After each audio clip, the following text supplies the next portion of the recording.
বন্যা ট্যুর বন্ধ হোক। আমি সাকিব, ছোটোখাটো একজন কন্টেন্ট ক্রিয়েটর। বিভিন্ন ধরনের ভিডিও নিয়ে মাঝে মাঝে আপনাদের সামনে হাজির হই।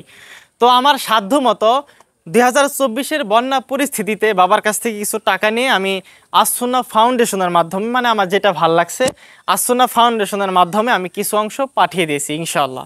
তো এই অনলাইনের যুগে আমি একটি বিষয় দেখতে পাচ্ছি যে আপনি 50,000 টাকা আপনি যেভাবে হোক তুলছেন, বিকাশ হোক যেভাবেই হোক তুলছেন, হ্যাঁ, তোলার পর সেখানে 6-7 জনের একটি টিম গঠন করে 30,000 টাকা গাড়ি ভাড়া দিয়ে সেখানে 20,000 টাকার ত্রাণ সহায়তা নিয়ে যাচ্ছেন আপনি সেই ফেনীতে, সেই নোয়াখালীতে, সেই কুমিল্লাতে।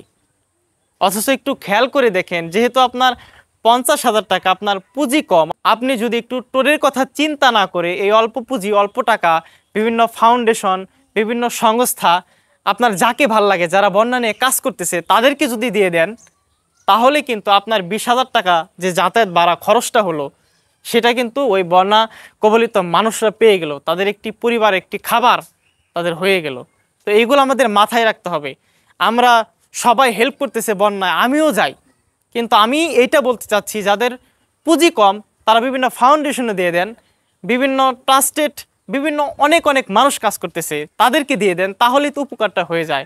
আমরা কি করি, অনেকেই দেখে আসি একটু যে তারা কী অবস্থায় আছে, একটু দেখে আসি, কিছু টাকা সংগ্রহ করলেন বিভিন্ন হাটে বাজারে গ্রামে এলাকার মানুষের কাছ থেকে বা ফেসবুক ফ্রেন্ডের কাছ থেকে, বিকাশের মাধ্যমে আপনারা চলে যান সেখানে।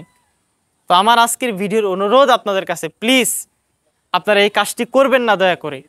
আপনার যে 20,000 টাকা খরচটা করলেন আপনি, এই টাকা যদি আপনি এই এই বিভিন্ন ফাউন্ডেশনের মাধ্যমে তাদের কাছে দিয়ে দেন, একটা পরিবারের পুরো খাবারের ব্যবস্থা হয়ে যাবে। সেগুলো মাথায় রেখে কাজ করতে হবে। এই বন্যা ট্যুর আমাদেরকে বন্ধ করতে হবে। তো ভালো থাকবেন, সুস্থ থাকবেন। আসসালামু আলাইকুম। ভুল বেয়াদবি হলে ক্ষমার দৃষ্টিতে দেখবেন। আমি ছোট মানুষ, যতটুকু পারছি বলার চেষ্টা করেছি। আসসালামু আলাইকুম ওয়া রাহমাতুল্লাহি ওয়া বারাকাতুহু।